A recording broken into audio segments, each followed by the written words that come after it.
Welcome to the Wayback podcast with Maria and Hannah. Yay! Okay, so this is episode 2, and in terms of location for the next foreseeable future, we will be in separate locations. We're going to be 2 little boxes on the screen. Yeah. But we're here in presence.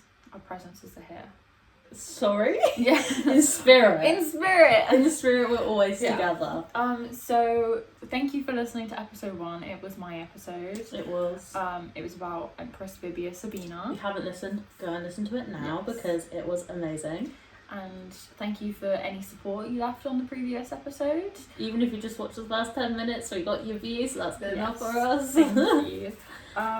So socials. Socials, yeah.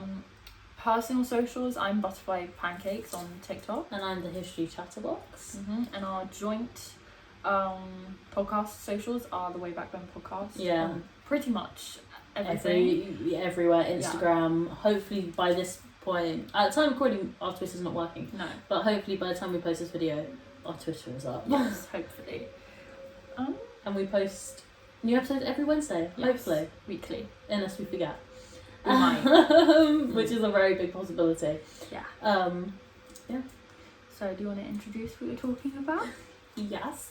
So, sticking with the theme of talking about women married to powerful men, today we're talking about Anne Boleyn. Yay! And I was really torn because I was like, I feel like as we go on, if this continues, I am eventually gonna have an episode about every wife. Yeah. So I probably should be doing Catherine of Aragon today. It's okay. But I'm starting with Anne Boleyn because is she my favourite? She might be my favourite. She might be my favourite. I think Catherine of Aragon's my favourite. Yeah. And I feel like we shouldn't have favourites, but we do. Yeah, we do have favourites. I mean, because it's either Anne Boleyn or Catherine Howard or Anne of Cleves. Mine are definitely Catherine of Aragon or Catherine Parr. Yeah, you love them. I do. We saw 6 together. I've got my Cleves bracelet on. Have you? Yeah. I made bracelets of all 6 of the wives, and I don't know where my other ones have gone. Yeah. Well, I've got Howard and Boleyn, and I had Parr, Cleves, and Aragon, and Seymour. You had Seymour as well. Yeah, I had all of them. Did you make me all of them? No, I just made you replace an Aragon one because you lost it. It broke!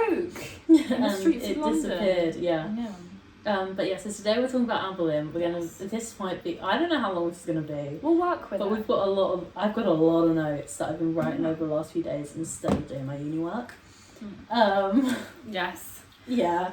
She keeps shouting at me for not doing my uni work. You should all shout at her to do the uni work. Yeah, well hopefully by this point I've submitted it by the time they're saying this. But yeah, so we're going to talk about her birth, death, early life, Henry, everything.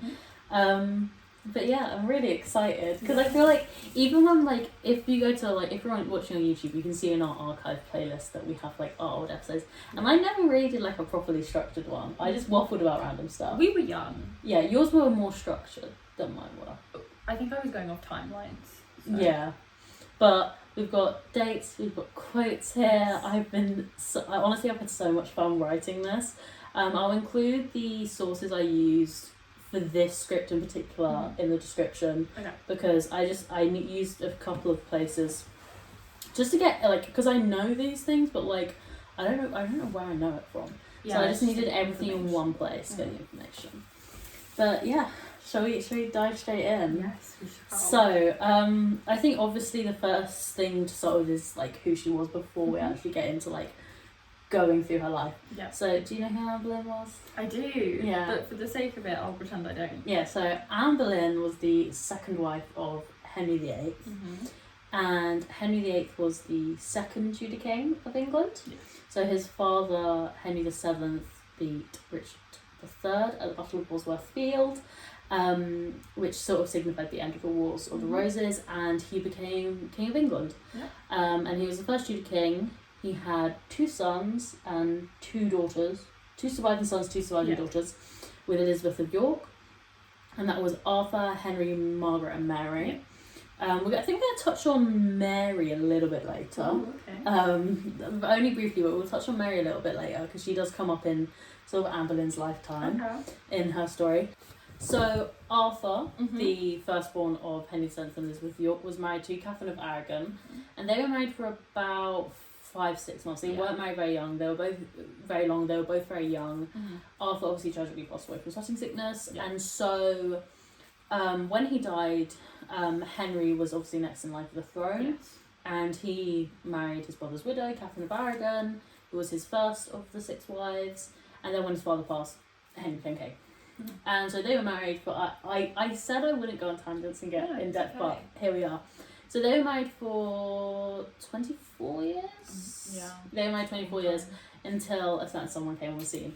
And so, we're going to talk about Anne Boleyn, how they met, but also Anne Boleyn's early life and everything, because I just want to say now, this is about Anne, this is not about Henry and Anne, this is about Anne and her life. Yes. So we're going to dive straight in. So Anne Boleyn was born during the early 1500s, and it's heavily debated amongst historians whether she was born in 1501 or 1507. Okay. Because we don't know for sure. There's no record of her exact birthday.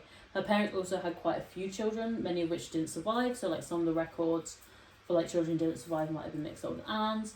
I think people are more inclined to believe that it was 1501. Okay. But there is a possibility she was born in 1507. So she was the second of Thomas Boleyn and Elizabeth Howard's 3 surviving children. She had an older sister called Mary Boleyn and a younger brother called George.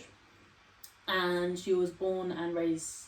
She was born in Norfolk, and she was raised at Hever Castle, which is basically like a museum to Anne Boleyn, which you can still visit today. And so she had quite a normal childhood. They were considered common compared to most people. When Henry married her, she was considered to be a commoner, especially in comparison to Catherine, who was a princess. That being said, she grew up in a castle. Yes. I feel the Boleyns, you'd consider them new money. Is it sort of like Diana? Yeah, kind of. And there's a lot of similarities between Princess Diana and Anne Boleyn, and they are related as well. Oh. Yeah, they're Princess Diana is vaguely related to Anne Boleyn. I can't remember how, but she definitely is. I'm sure we'll put in a graph somewhere. Yeah.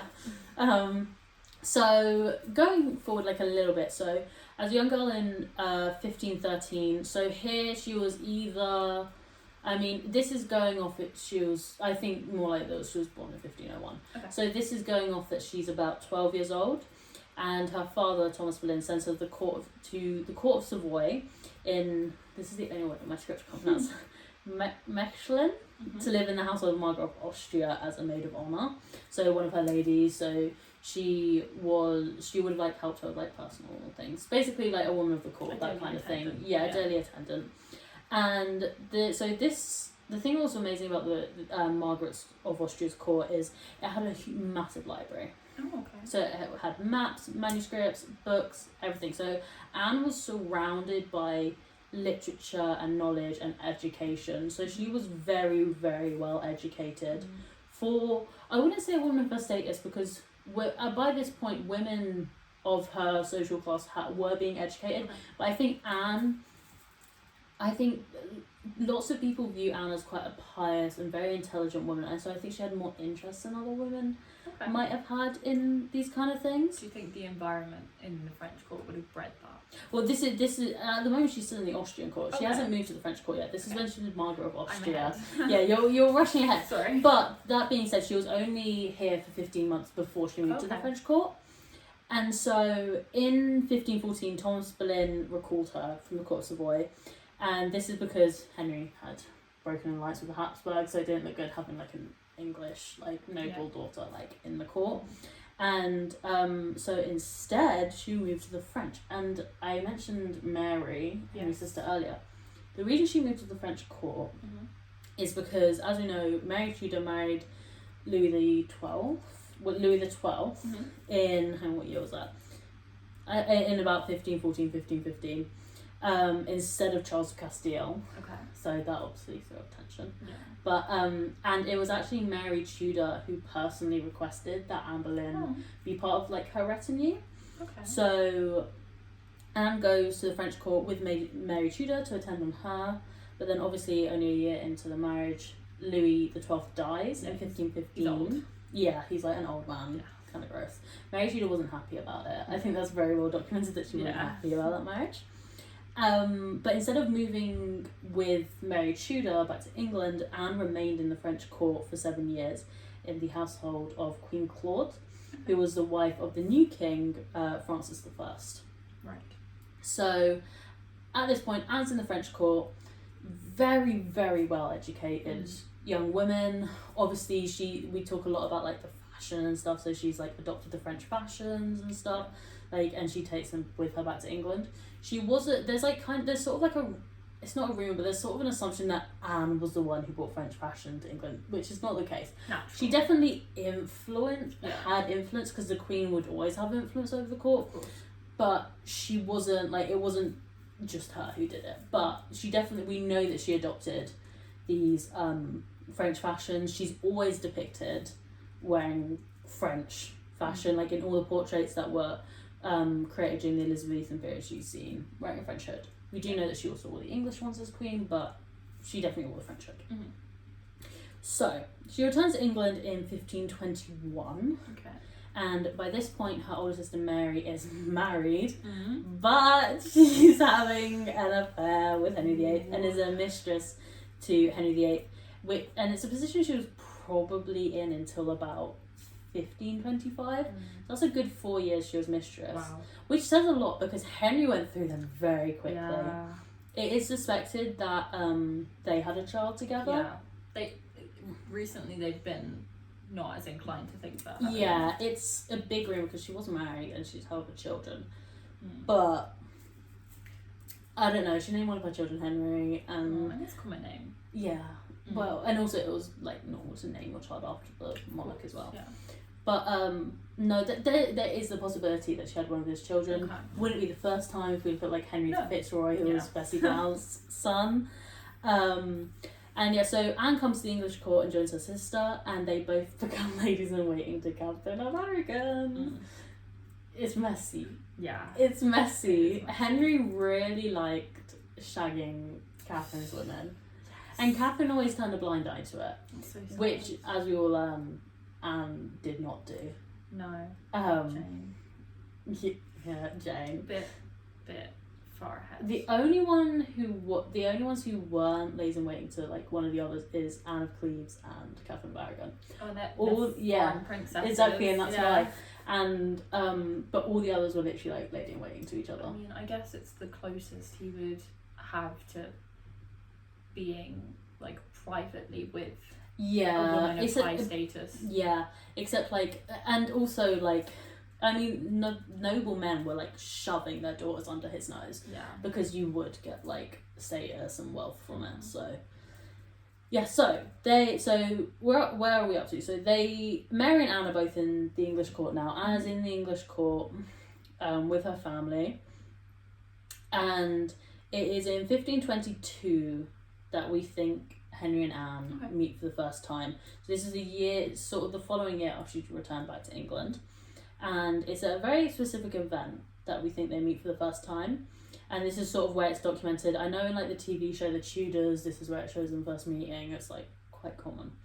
So they are at a court masque at Thomas Wolsey's residence in Whitehall, in which Anne is playing Perseverance in this like masque. It's like almost, it's like a dance kind of play.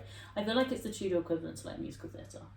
Okay. That kind of thing. Like interactive musical theatre. Yeah. And so this is the first time we think that they meet. However, nothing comes from this. Nothing starts at this point. At this point, he's still shagging her sister. And she would have been aware of that.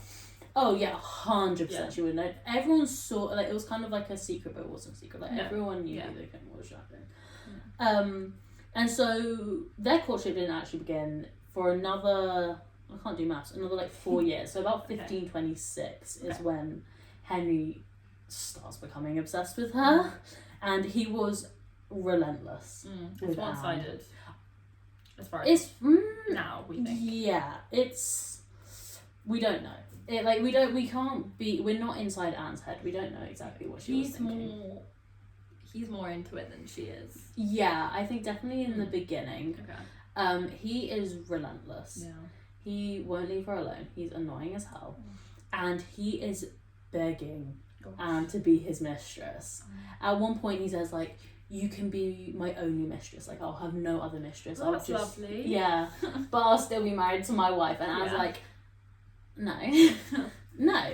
Because Anne has seen what's happened to her sister. Yeah. Like, after he finishes with Mary, he just tosses her aside, and then she leaves court. Her husband has to leave court. They both they both leave court, and Anne doesn't want that. She knows what she wants. She wants a good, like, sustainable marriage. Like, of like probably like I think Anne is someone who'd like reach higher than her own station. Whether she always intended for it to be the king, we don't know. Probably not. I think definitely in the early days, Anne would be thinking, like, no way, that's not going to happen. Yeah. But I think when she realised this is a possibility, she's like, maybe. Yeah, you know. And I think there's definitely some, like, emotional feelings there. Okay. On Anne's part as well, I think, eventually. And so... Yeah, so she refused repeatedly, whether and that could have just been her stringing him along. Maybe. Could have been for religious reasons, like keeping her virginity for her husband. Yeah, there's a bunch of like reasons why she would do that. She question, didn't she like someone?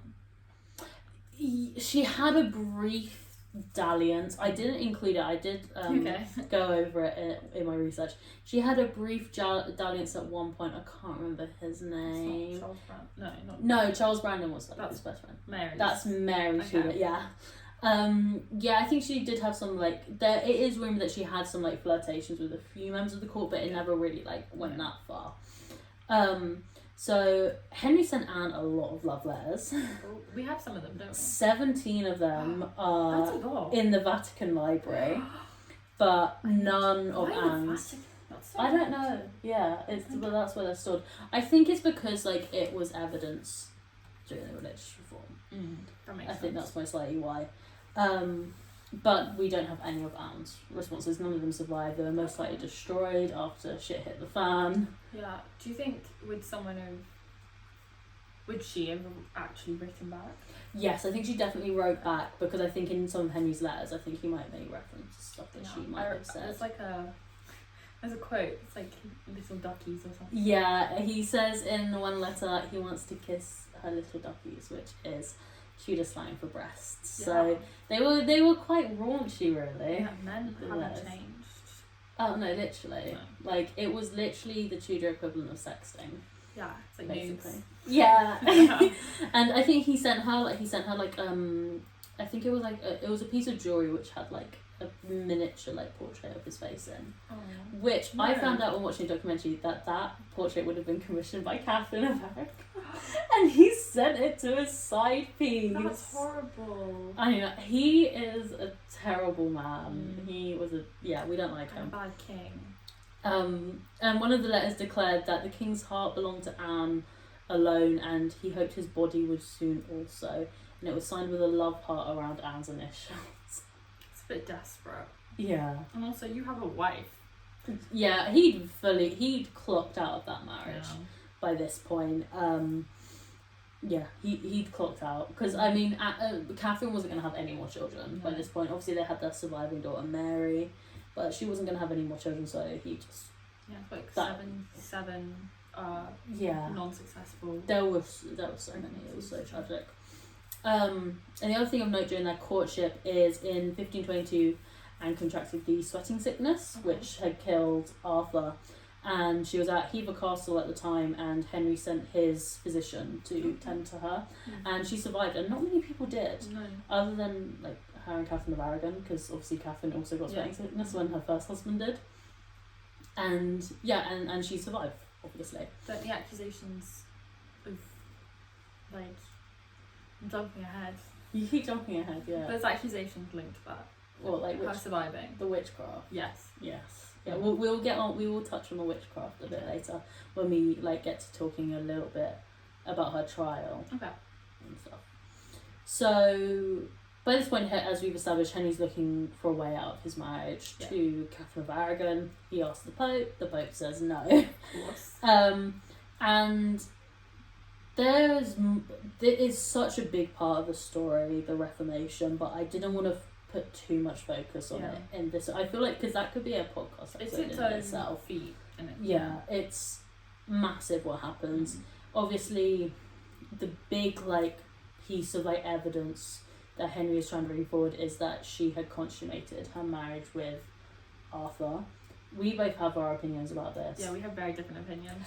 You see, I've been debating recently, and I think I'm changing I don't think they did. No. Because Catherine's put on trial, and she swears that the marriage was never consummated.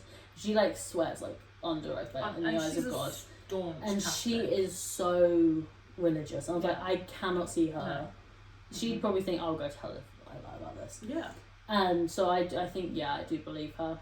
Obviously, Henry's And I don't think she would condemn her daughter either. Oh, absolutely not. Willingly. No, absolutely not. And so Henry still wants to get out of this marriage, and the Pope won't agree to it's not getting anywhere. So what does he do? He dismisses her from court in 1531. He's okay, bugger off. And then he begins the process of breaking from the church to say, I'm going to leave you and I'm going to make my own one. Do you want to clarify what religions? So this is at the moment, the England is Catholic, has been for centuries. Yeah. And it's the Protestant regime that is slowly making its way across Europe, and this is how it enters the English court. Anne was... See, I don't like saying Anne was Protestant, because I don't think she was necessarily... classify it as Anglican. Yeah, I don't think she fully was. I think Catherine Parr and Anne of Cleves was significantly more Protestant than Anne was. Yeah. But Anne did introduce a lot of these ideas to Henry. Yeah. And Henry's I'm going to make my own church. Well, if she's in other courts, I mean, I know you don't want to touch on the Reformation, but these Lutheran pamphlets would have been circulating. Oh yeah, they were. And I mean, in England it was considered it was treason. Yeah. Henry was never Protestant. No. Even after the Reformation, he was always Catholic. He was very religious. And I think a lot of that came from his paternal grandmother. We love her. Yeah. We love Margaret. Yeah, I think a lot of that, because I think she spent a lot of time with him when he was growing up. It makes sense. Yeah. Because he was the second son. And he's married to yeah. She's Catholic. Yeah, and Henry really, really was. But obviously these ideas start circulating, and Anne definitely brings it to his attention. And we have the Reformation, Cromwell comes along. Yeah. All of these kind of things. Lovely people. Yeah. And so he breaks away from Rome, as we know, and he grants himself an annulment with his first marriage to Catherine. Obviously the rhyme is divorced, beheaded, died, divorced, beheaded, survived. He didn't divorce any of his wives. No. And I think if you asked Henry would be I had 2 wives. At the same time. Yeah. Not at the same time. No, he had 2 wives, being Jane Seymour and Catherine Parr. But he technically did have 2 wives at the same time. Yes. Well, which we'll get to. Perceived it. Which we'll get to, because there was a period of a few months where he definitely had 2 wives. Yes. But in the sense that he annulled his marriages. Yeah. So he said they never happened. It wasn't divorce, they annulled them. So, and he annulled all of his marriage except Jane Seymour, his 3rd wife, and Catherine Parr. Every other one he annulled. So obviously following breaking from Rome, this sort of happens around the same time, but on a trip back from France, which he went on with Anne to try and win Francis's favour, in terms he wanted Francis to approve of Anne, because obviously he was breaking a lot of political ties with everything he was putting Catherine of Aragon through. Quite Catholic as well at this point. Yeah. But he's breaking a lot of political ties at the moment with what he's doing to Catherine. Catherine has everyone on her side. pretty Spanish, much. Yeah. The Holy Roman Empire. Exactly, because they're all related. Yeah, the Papal States. Yeah. But in January 1533, Henry and Anne marry in secret in Dover, I believe.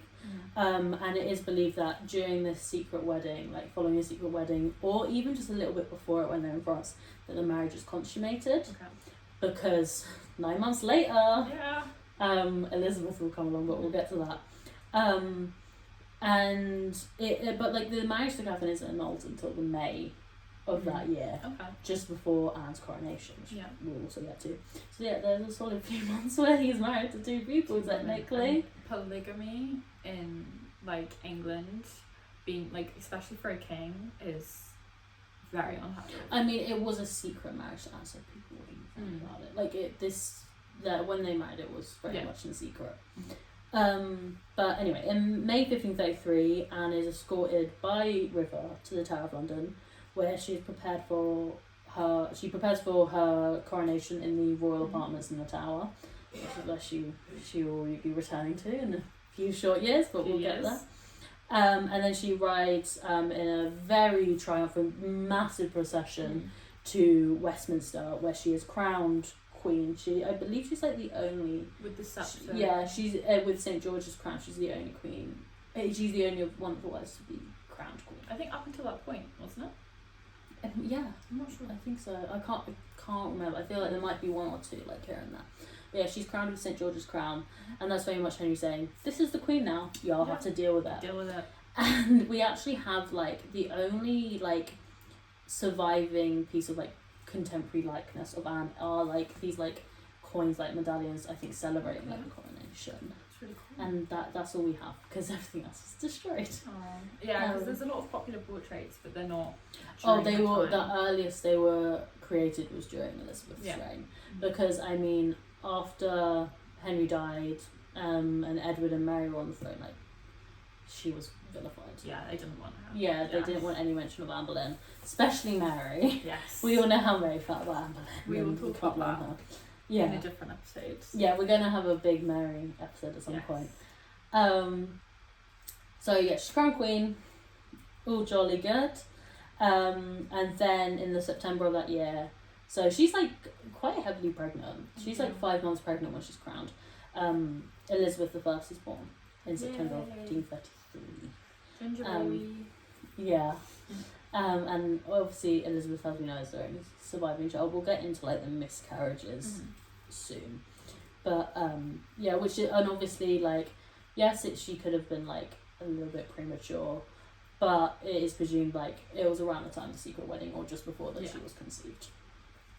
Because they couldn't keep their hands on each other because they were like courting for 7 years before they married. I can't believe like Henry's attention span can last that long. She's like, I know I don't want to feed into the like evil temptress Anne Boleyn trope. Yeah. But she must have been really good at keeping him like. Well, it's like dangling like a carrot, isn't it? And like, he's a bit stupid. And he's got. I think he's got like a thing for virgins. Oh. Yeah, maybe that's why he wasn't into Catherine. Not that I'm not saying she's not a virgin. I'm of the belief she was when she got married. But and I think Anne definitely had that. I think there was love there, certainly in the beginning. But I think Henry's love came from obsession. Yeah, which is never good. Because I think he was obsessed because he couldn't help her. Yeah, and she like likes the chase. Yeah, definitely, and I think we see that like with his other wives as well. But she what stands out is like. Lots of like contemporary accounts. I mean, no contemporary accounts would have written about her very favourably, but she was definitely like described as she wasn't like the prettiest. Okay. Like she wasn't like stunning. Like plain. But she had charisma. Yeah. She was very charismatic. She was extremely intelligent. I think. From like the education she'd received when she was in the Austrian and French courts. And also very pious as well. Like the thing I hate about like the evil seductress thing is like it completely disregards Anne's religion. Yeah. Like, I think, like, Anne and Catherine of Aragon are, like, more similar Yeah, than people realise. Like, Anne was very pious, very deeply religious. And I feel like that's brushed aside a lot. She's like, oh, she was like a femme fatale, which I don't think she was at all. Like, I think we're going to have an episode on it, but if you, like, the other Boleyn girl, grinds my gears. I mean, anything by that author, Philippa Gregory, grinds my gears. Yeah. But that in particular, the thing that is, like, the worst part, there's several parts that are terrible for me. The obsession with incest in all of her books disturbs me. But in particular, it's the just a complete misunderstanding of Anne's character. Like, she wasn't this crazy temptress. She wasn't at that at all. And I think she tried to keep Henry at a distance, especially at first. I don't think she wanted him. No, because at all, especially in the beginning. That must seem really dangerous to her, especially if she's seen her sister go through it. And she probably respects Catherine. Oh, yeah. At least at the beginning. At least at the beginning. But then perhaps she falls in love with him, or she sees that there is her power. Priorities align differently. Yeah. So, anyway, so Anne becomes queen, and she's very active in her role as queen. I feel like she wasn't popular. No. For obvious reasons. The court was for the majority of the court was very much on Catherine's side. And so she's promoting the new religion, and she's working at her husband's side. She was the first royal patron of Hans Holbein. Okay. And so there are, like, a few, like, there's, like, a sketch, one sketch in particular that's believed to be of Anne, that Holbein drew.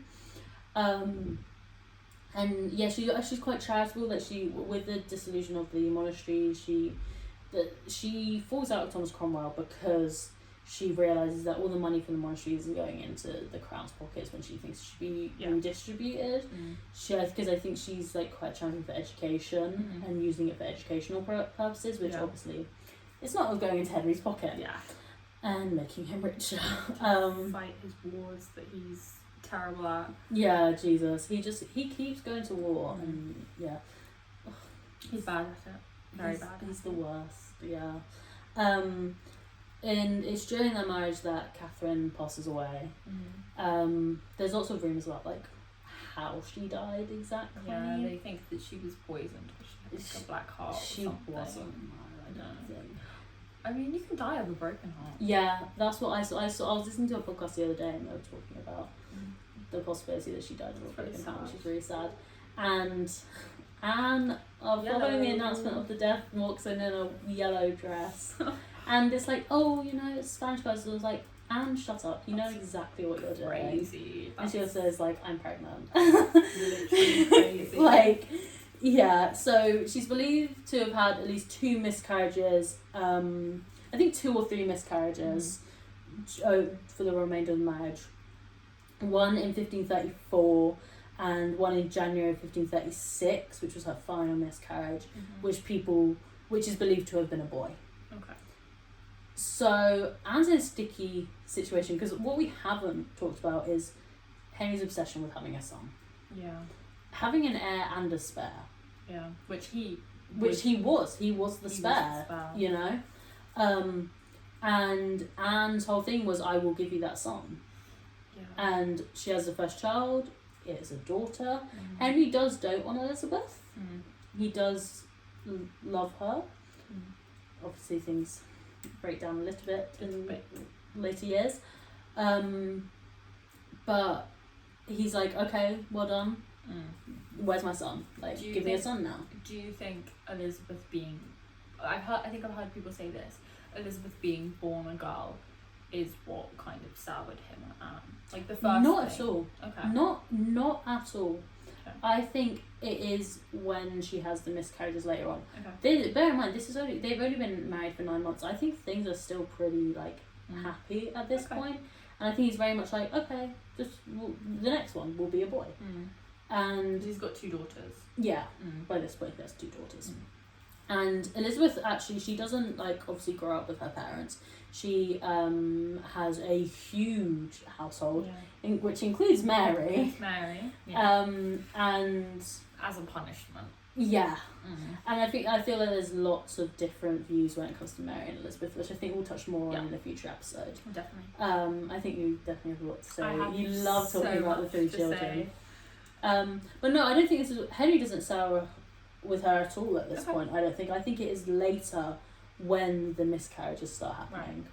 Right. It's a pattern he's seen before. Yeah, and by the time Anne has her last miscarriage, the last miscarriage comes shortly after Henry sustains a head injury. Okay. That I think that historians believe like sort of sent him a bit. Oh, wow! I didn't know. A little bit mad. Okay. He has a very serious head injury. He's unconscious for a long time. People aren't even when it happened. People weren't sure if he was going to make it. And around this time, another woman comes onto the scene by the name of Jane Seymour, one Scandalous. of Anne's own ladies. Oh. Now Anne isn't like Catherine. She can't like look the other way. No. With Henry's affairs. Yeah. And so to the point where she tries and puts like her own cousin under Henry's nose, Oh, wow. so that whoever his mistress is like on her side. Someone she knows. Yeah. Obviously that doesn't work because Henry is enamoured by Jane Seymour, Oh.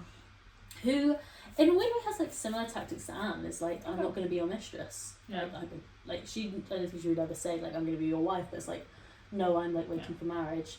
And he sends her gifts, and she's like, no, you can give it to me when I'm married to a noble man and stuff. Yeah. So yeah, his head is turning at this point. Anne's not producing a son, and he's found the next one. Yeah. We'll see how quickly he moves on to Jane Seymour officially. Yeah. In a bit. So we are now in around we're late April, early May, 1536. Right. So Anne has had the final miscarriage. She's not conceived again, and this is where Henry's like, right, you need to get rid. Yeah. No, yeah. He's got bored. I've had enough. I need to get rid. And Anne has a lot of enemies at court, and a case against her is starting to come together.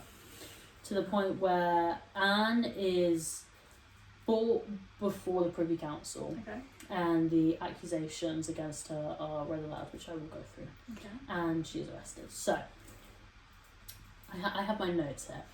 So, she's accused of committing adultery with 5 men, including the courtiers Henry Norris, William Brayton, Francis Weston, and a court musician, Mark Smeaton, and a 5th man who is not named at this point. Oh.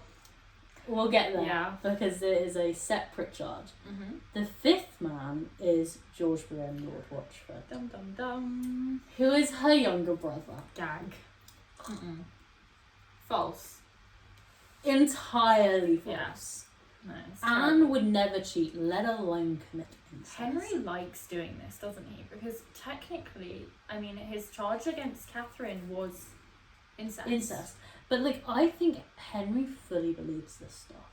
He's Same. fully convinced himself of this stuff. Literally. I saw an analogy, and it's like Henry's putting himself in the position of Arthur and Anne as Guinevere, who, Knights of the Round Table. Roughly. That story, he's put them into these positions in the condemned wife kind of thing, and he's the victim. She was also accused of plotting to kill the king, which is an act of treason. Yeah. This one's completely just bizarre, honestly. Because who would help her kill the king? Exactly. For what reason? There's no heir. But the thing is, by plotting, it doesn't necessarily mean actively making plans. It can. Talking about it. Yeah, it can be if the When king he dies, that. Yeah. Smash yourself in the mic. When he dies, this. That in itself isn't speaking of the king's death in any way is an act of treason. Yeah. So, she's been accused of treason, adultery, and incest. Fun. So yeah, it's not looking good. Yeah. Also witchcraft. Yeah. Although I think it's kind of but it's not. Is that one rumours? Yeah, but not. She's not directly condemned as a witch. And Henry is because Henry convinces himself that Anne used witchcraft to seduce him. just bull. Insane. Yeah, it's just not true. I like that he's kind of making himself out to be like, I'm so feeble that this woman entranced me. It's like a woman's power. Yeah, it doesn't do what like. It doesn't make him seem like a strong natural king. He's like, I was so weak and she was so hot, and how can you blame me? Yeah. And also, she slept with her brother.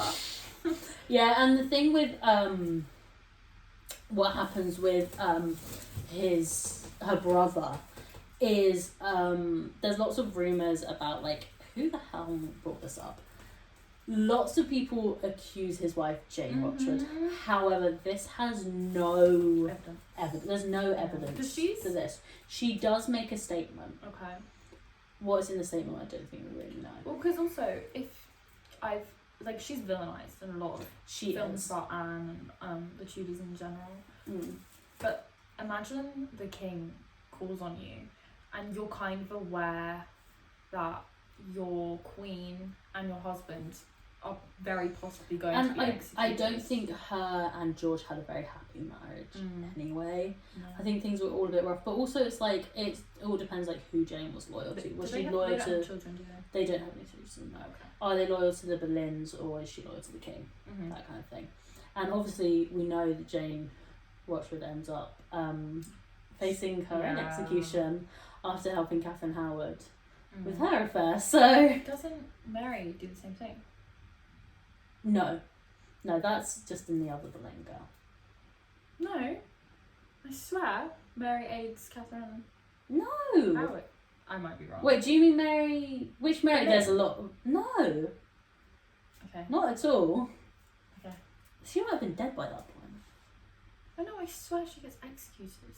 No. Maybe I'm getting the sisters confused. I think you're getting her confused with Jane. No, because Jane is executed with Catherine Howard. Right. And they're all buried in the same place.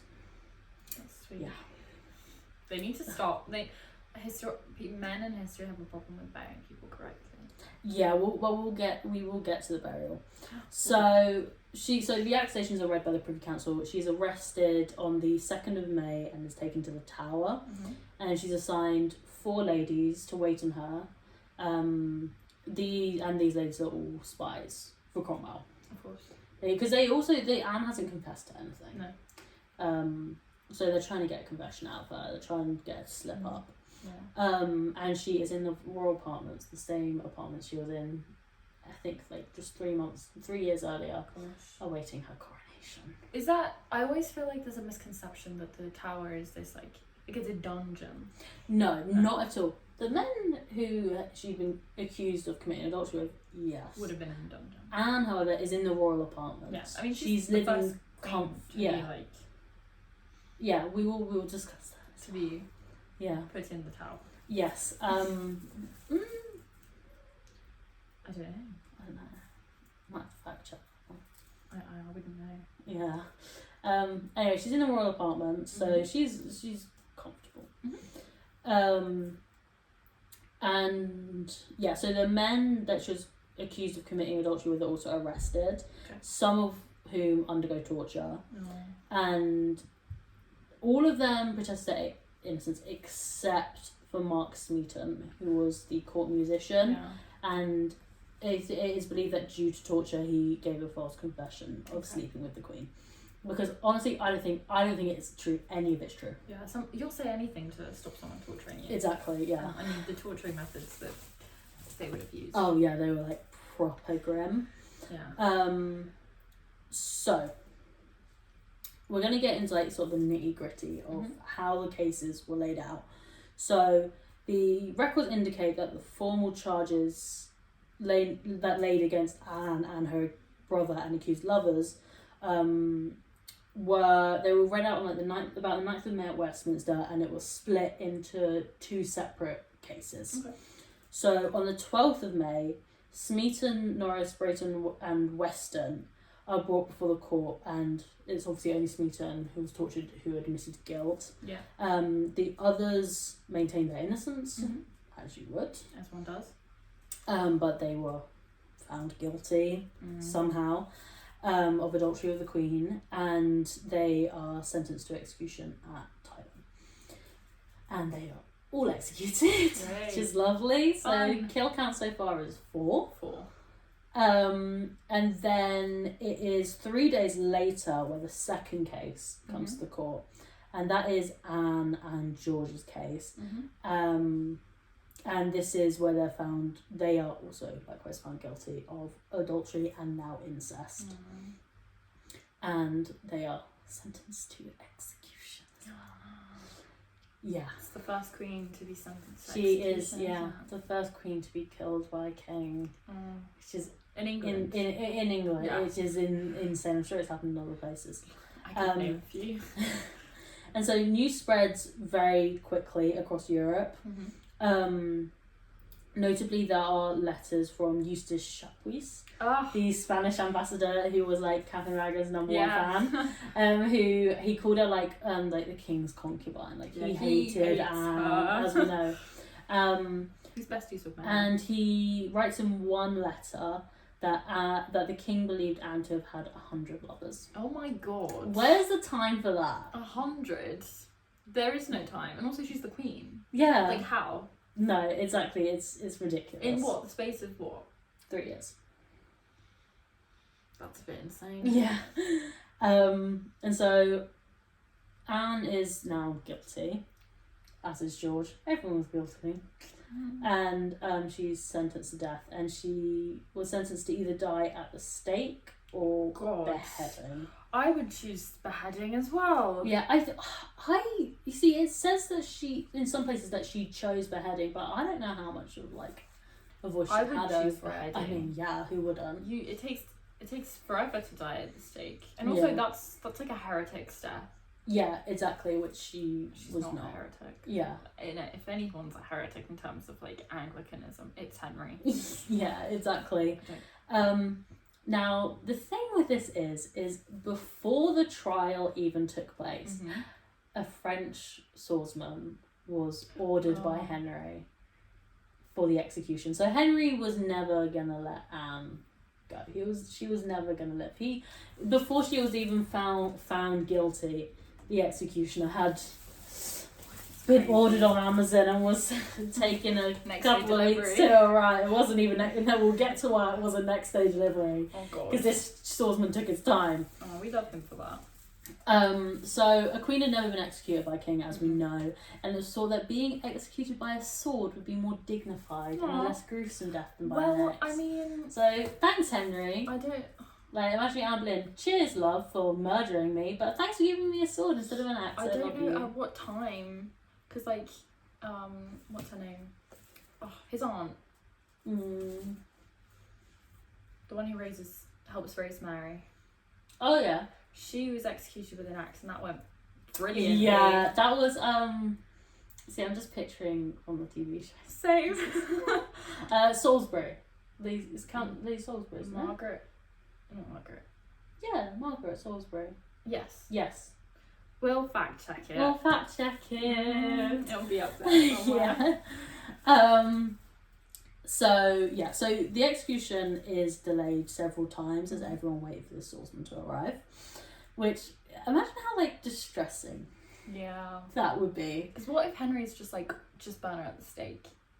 No, not even that. It's just she prepares for death time and time again. It's it's delayed. The package has been delayed. Yeah.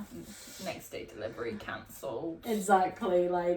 And by this point, Anne has agreed to annulment, most likely for the sake of Elizabeth. Yeah. But it is suggested that in these final days and hours, Anne thought that the delays were a sign from God and that she'd be pardoned and sent to a nunnery. That's so sad. And this obviously wasn't the case, as the swordsman did eventually arrive to do his job. He did it well. Well, we're going to get to that, yeah. So we are now on the 19th of May, 1536, at 9 o'clock in the morning, where Anne is escorted with her ladies across the courtyard of the tower to the scaffold. Now, this execution is considered to be more private than the ones that had happened the day before to the men. Yeah. However, the gates were open to allow people in to watch, but they just didn't announce what time it was at. So if you'd gone early to get a space, you probably would have seen it. But if you'd like arrived on time, They got you probably barricaded. wouldn't have seen it. Yeah, for real. Imagine you get barricaded at Anne Boleyn's execution. Jesus Christ. That's terrible. Yeah. So she was very calm, and she is described to have went to her execution with an untroubled countenance. Oh. So some honourable mentions of people who got barricaded to watch this go down. We have the Duke of Norfolk, Charles, her uncle, the Duke of Norfolk, who was also the judge on trial. But she was condemned. She was condemned as guilty by her own uncle. Her mum's side. Yes. Is that the one who's related to Howard? Yes. Well, yeah, her mum's name is Elizabeth Howard. I know. What you said. So he's in attendance. We also have Charles Brandon, the Duke of Suffolk, watching. Henry Fitzroy, the Duke of Richmond, the Mayor of London, and many other earls. Henry Fitzroy's still alive at this point. I thought he died. He's still alive. I thought he died, and he accused. I think this is different. How many Henry Fitzroy? They all have the same names. Lords Nobles of the Realm, so loads of people are there. Henry, notably, is not. I didn't know that. You didn't know Henry wasn't there? Well, no, I've seen all the shows and all the films, but I never noticed that he wasn't there. No, he didn't go. Some people say he was playing tennis. I don't think he was. That's he was just so funny. Off hanging out with Jane Seymour, but no, he wasn't there.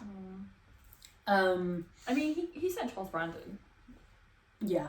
That's as good as you're gonna get. His bestie. Yeah. Yeah. So a Portuguese witness reported that never had the Queen looked so beautiful. And there she is, like dressed in black, going to very calmly to her death. So the scaffold, which is like within the confines of the tower. I don't think we know exactly where was, but there's like a rough guess based on where people were usually executed.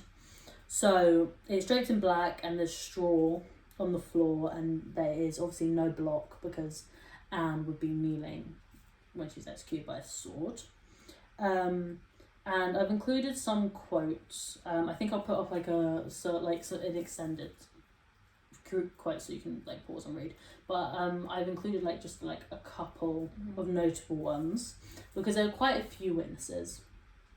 Because obviously this news was pushed across Europe like wildfire. Crazy. Because it was insane. It was the biggest gossip of the year, you know? I mean, the tea was spilled. That's like, not to bring it back to Trump, that's like if Trump executed Melania. Yeah. Basically, yeah. We would lose our minds. Yeah. It's insane.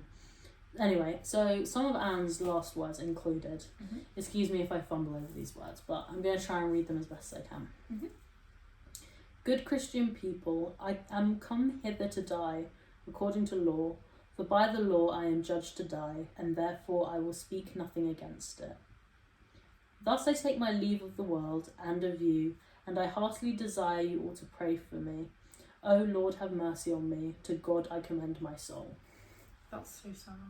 So she was so calm and collected. I hate in films like The Anne Boleyn Girl, where she's up there and she's sobbing and whimpering, because that's just not what happened. I mean, she probably would have been a little bit scared, but she's probably really good at composing herself. She's been queen, you know how to compose yourself. Excuse me. But yeah, no, she's very composed and she's not freaking out. Really. She's doing quite a good job at staying calm, considering the circumstances. Yeah. And I wonder if she obviously because George has been executed.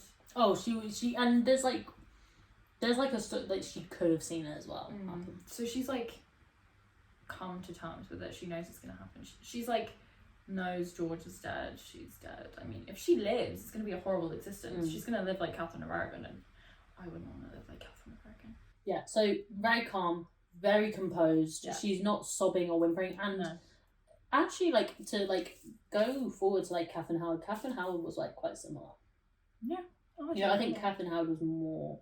And she's a lot younger. She's so much younger. We're definitely having a Catherine Howard episode. Of course. Because you know how. I think Catherine Howard was my favourite. Oh, yeah. I think growing up, Anne Boleyn was my favourite, but Catherine Howard. I feel Anne Boleyn is the, Anne Boleyn and Catherine of Aragon are the starter packs, depending on who you are. And And then you either diverge into Catherine Parr or Catherine Howard. Yeah. So she finishes saying her final words, which is like customary. Mm-hmm. It's like customary that you would say like prayers and stuff. So her ladies are preparing her for death. I couldn't find this anywhere. I don't think she wore a blindfold. But she might have done.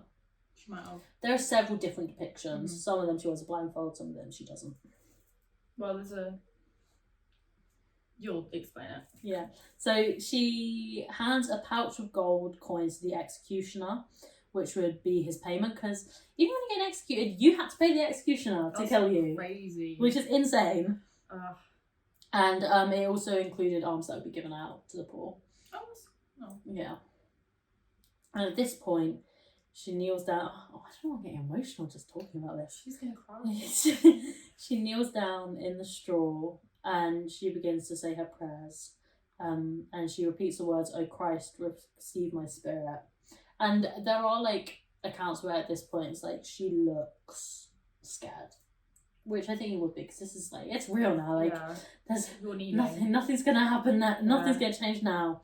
And the executioner did grant her a small mercy. What's his job? In that he had hidden his sword under, I think, some like hay or straw or something. He'd hidden it in the straw, so Anne couldn't see the sword. Yeah, where? But and it said he did this because, like, obviously, like if the head's moving, like looking for it, then it's harder. And he says the words, "Boy, fetch me my sword," so that Anne turns away from him in that, like, she's looking like, oh, who's this person who's bringing the sword? And it's at that point that he swoop. Yeah. And he kills her in one blow. Thank fuck. Yeah, it's not some of the other horrific executions that have been. Some of them get hacked. Yeah. I mean, like, I think it's like Mary Queen of Scots, who's like, they miss several times. Oh, it's and you're alive. I would. That's a scene from Game of Thrones. Spoilers. I won't talk about that because I don't want to spoil anyone who's just listening and then they're like, "What?" But yeah, someone gets hacked up badly in Game of Thrones, and I always think about that scene whenever anyone talks about beheading. Yeah, but and now we're getting into like the burial thing. Now I've got a few notes here. One of them I put in capital letters, rumor, because it might not be true. So it is true, however, that Anne's ladies would not allow any man to touch her body after she died, because they were very worried that it would be mistreated. Yes. Would this have been the ladies that Cromwell provided? I believe so, yes, definitely. Okay, so that's quite chill of them. Yeah. They're still ladies. I think they were quite like, they were very distressed, I think, at the time. I think they grew quite attached to her. I mean, it's just human nature, I guess. Yeah. And also they probably would have, like, I gather, this is a guess, he would have chosen from people she might have already known. Yeah, but obviously people who were loyal to him and not to her. And so it's rumoured that Anne's body lay on the scaffold for a few hours because burial preparations hadn't been made. I don't think this is true. Insane. I don't think it lay there for her. I don't think that would have happened because she was still a queen. Like, I think it's true that burial preparations hadn't been made, but I don't think they just left her there. A white handkerchief was like placed over her head. It's quite gruesome, isn't it? It's slightly separated from the rest of her. Her remains are placed in an empty arrow chest, and she's buried in the Tower's chapel, St. Peter Vincula, which I visited like earlier this year and had a bit of like and so she's buried in there with her brother and several other people. If you've been to St. Peter Vincula, there's like a plaque on the wall that has like all the people. Jane Rochford ends up in there as well. Lady Jane Grey ends up in there. Count Salisbury, Catherine Howard. Is this like quote unquote the Traitors' Chapel? Kind of, yeah. At least they buried them. Yeah, exactly. That's the bare minimum, I fear. So her remains are laid to rest, and her supposed remains were found and identified when work was being done on the chapel in 1877. That's really late. Yeah. Because so basically they took up the floor. I think they always knew that like they were in there. Yeah. But yeah, renovations had to be done on the chapel in 1877, and they took up the floor and they found all of these people, and they believed to have pretty like, yeah, this was definitely Anne. Catherine Howard, they never technically found, but she is presumed to be in there with her. And it's not funny. 11 days after this execution, Yeah. Henry married James Seymour. Ooh, wedding bells. Yeah, he moved on pretty quickly. That is fast. Yeah, this is insane. Yeah. And he's. And he really works hard to like erase Anne's memory. It's like I can't speak Latin. It's like a thing. It's like a Roman thing. Not to bring it back, but no, it is like it's a trend that like kings and people like to do when someone's disgraced them. They're like, the worst possible punishment you can have is to be erased from history. Yeah. And it's really funny because like I don't think Henry would be famous. Oh yeah, without his wife. No, because like absolutely not. I know a decent amount about English monarchical history, but like not really. And I only know about him because he's got 6 wives. I'm like, 6 imperial women to learn about? Oh yeah, and I was about to say Reformation was like, but that wouldn't have happened for that. No. I mean, it might have, just later. Later. By someone else. I don't think he would have done it. No, absolutely not. No. But yeah, and so obviously Anne's daughter goes on to become perhaps I think this is a fair argument that she's one of the most famous monarchs in English history. I'd say the famous monarch. You think? Yeah. Well, she's like, I would say it's between, like, because obviously we know a lot about the women. I don't know if we're biased because obviously we are the women, but in terms of fame, I feel like all of the female monarchs are very famous. And out of them, like, her Victoria and Mary would probably be... Her Victoria and Elizabeth II. Yeah. I think definitely, but obviously it does. Obviously, it's history now, but it doesn't feel like history. No, and I think Mary's only famous because I think because she was sandwiched between bloody her father and her sister. Yeah.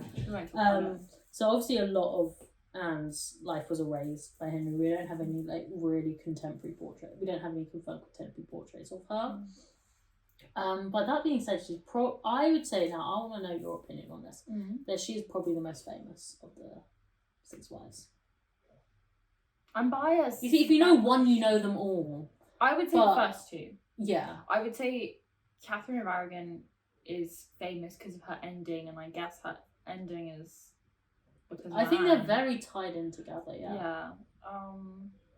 I would say Anne of Cleves is also... Because it's like... It's certain things about them, like... Yeah. Like he thought if they have, like, snappy lines, like... like, Anne had a 6th finger. Not true. Not true. See, when we've known each other for a while. When we went to Hampton Court, they told us that. As if it was fact. It's not. We were about, 8? Yeah, probably something like that. Yeah. But... I think her story is definitely the one that's been putting my notes down now so we can just have a chat about it. Yeah. But I think her story is definitely the one that's been told the most. Because I think hers is like the most interesting story to tell. It has the most like traditional narrative. Like it has a beginning, middle, end. It's like she's like the fallen from grace. And again, I won't bring it back to Rome. You will though. I will. But I find the same patterns in the history that I like specialize in, I guess, is that the women who behave badly or don't like fit inside this like perfect like queen narrative are the ones who are talked about the most. No, definitely.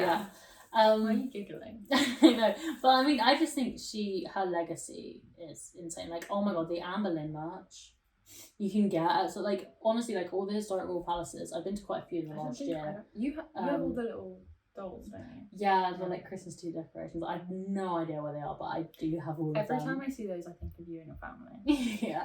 And I collected them like over the course of a good few years as well. Like the bee necklaces. Yes. That kind of thing. It's a good necklace. It is, yeah. But I feel like it's kind of weird to wear because you can get them, but with your own initial. Yeah, I mean, unless your initial is a B. Yeah. But I mean, I don't think it's weird. People have Julius Caesar pen holders. Yeah. That I love those. They're so cool.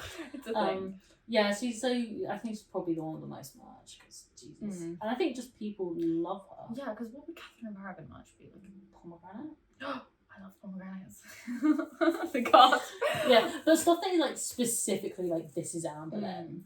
Yeah, the others don't really have anything. Yeah, I think this is why I think she's the most famous. Yeah, I'm biased. See, I would say Catherine of Aragon is, but that's because she's my favourite. Yeah.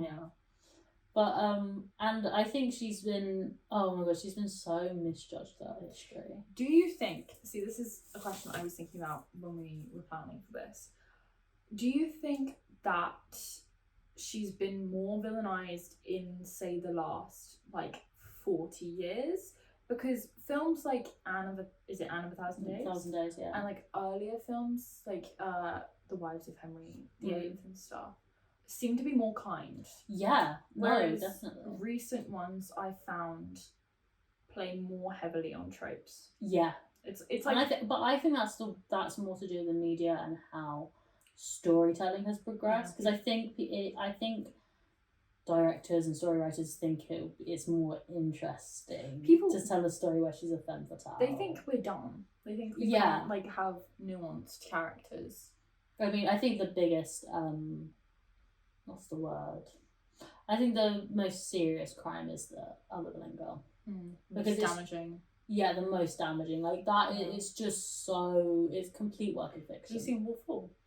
I tried to watch the first episode of Wolf Hall. It's not everyone's thing. I will admit that it was just too much about men. Yeah. I couldn't hack it. I have seen the execution scene. It's a good show. But it is a lot. There is a lot of men in it though. Yeah. There is. I know. That's kind of why I didn't continue watching the second season. Yeah. It's finished now though, so I might watch it all together. I thought that portrayal of her. Yeah. It was okay. It's okay, and obviously it's from Cromwell's perspective. Yeah, exactly. Yeah, but I think even it being from Cromwell's perspective, it's kinder to her than the other Boleyn girl. I don't think there's any particularly good portrayal of her. No. I quite like Natalie Dormer. Not even Anne of a Thousand. No, stop. I like no. Let me defend the cheap. Anne of a Thousand. No, she's you can't say Anne Boleyn in by Natalie Portman. Dormer is Natalie Portman. Okay, Natalie Portman is other Boleyn girl. Natalie Dormer is her. And you can't say Natalie Portman. Anne Boleyn's bad, and then say Natalie Dormer's. They play into the same trope. Yeah, I know they play into. No. Yeah, but I love Natalie Portman as well. Let me defend myself. Okay, this is my episode. Okay, so hush. Listen. Yes, they play into the same tropes, and a lot of the Tudors. It's worse in Tudors. No, I don't think it is though. I really don't think it is. I think I'm biased because the Tudors, the fandom / the Six Wives, weird little freaky little fandom that spawned out of the depths of hell from that show makes me want to commit crimes. No, but you see, I feel like I children judge the performances of the actresses based on how they do her execution. But you can't do that. And Natalie Dormer's is pretty well. No, but no, I had honestly Tudors. It's not great at all. It's complete fiction, but I like it. It's a guilty pleasure watch. And I will say, I think the best thing they did is they have the best depiction of Catherine Howard because she's literally a child. Oh, what was the depiction? Oh, the other one. The 8 wives. The 8 wives. The 6 wives is really good. I'm surprised you didn't say that was your favourite one. I don't have a favourite, I don't think. It depends. It depends why I'm watching it. Am I watching it to be entertained? Am I watching it for the history? Because I mean the Tudors is fun to watch because it's got a lot of actors who I love in it.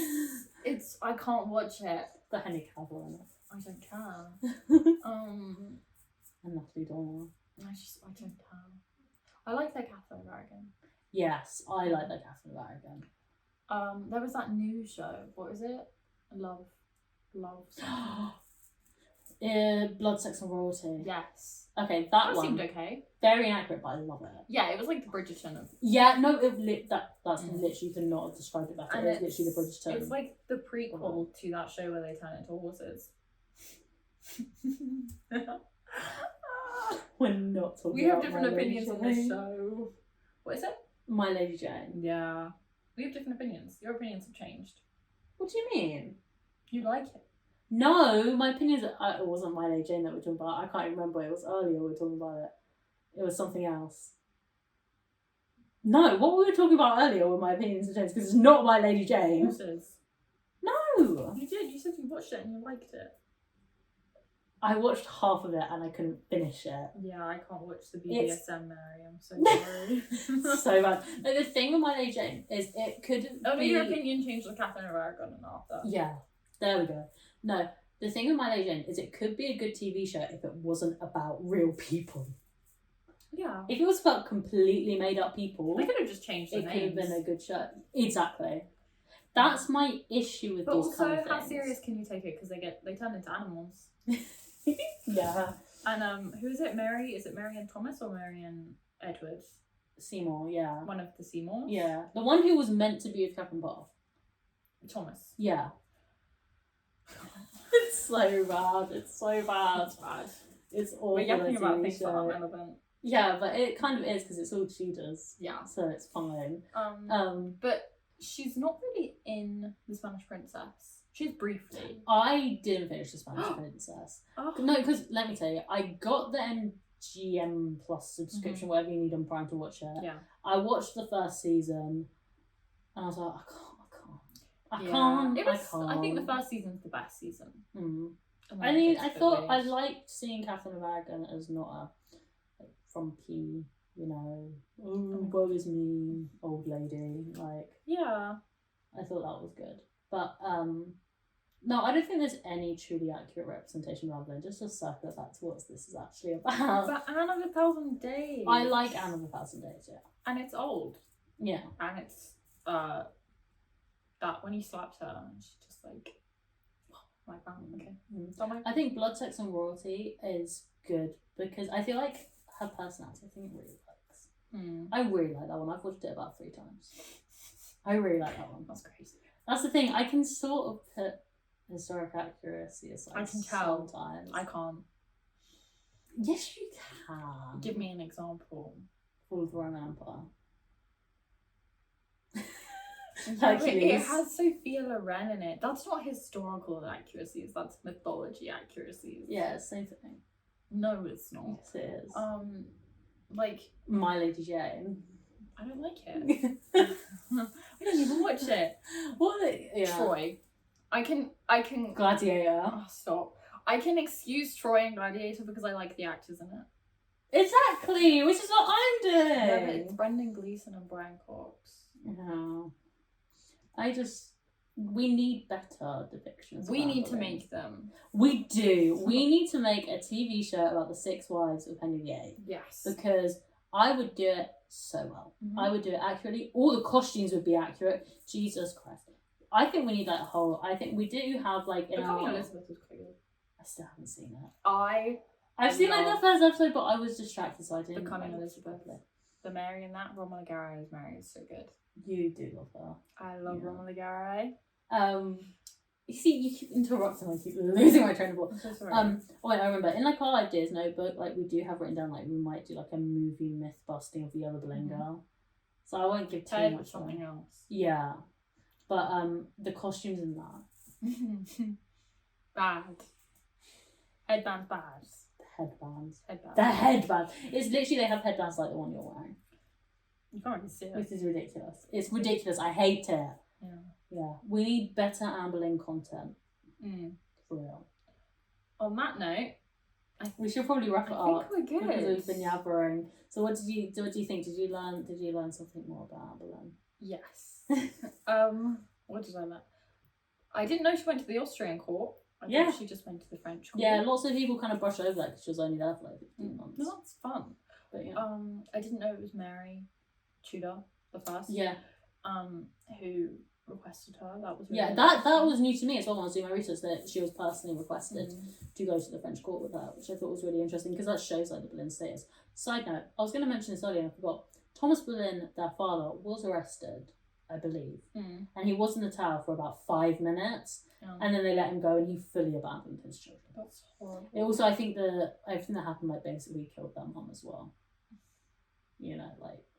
That's horrible. And then Thomas Boleyn just, you know, did his thing. He was a snake. Yeah. Him and the Duke of Norfolk. Screw them, I don't want them. Yeah, they're horrible. Yeah. They're all horrible.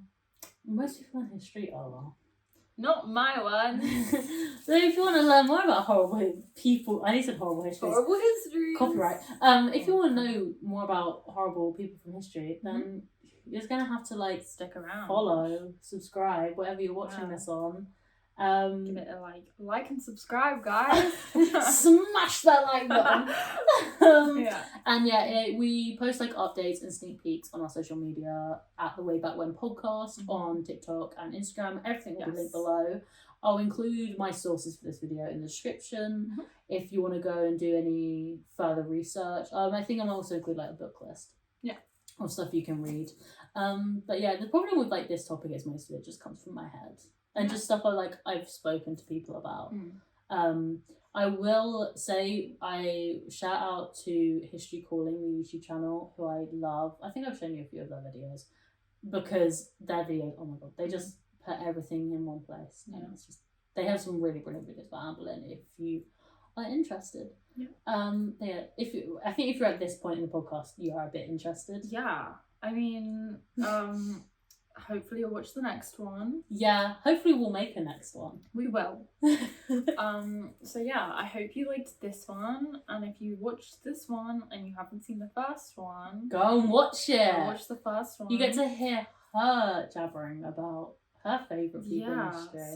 One of my favourite people. Yeah. But thank you so much for watching. We need to wrap this up. We've said this many times. Yes. Thank you so much. Follow us on social media. We love you. Thank you. Bye.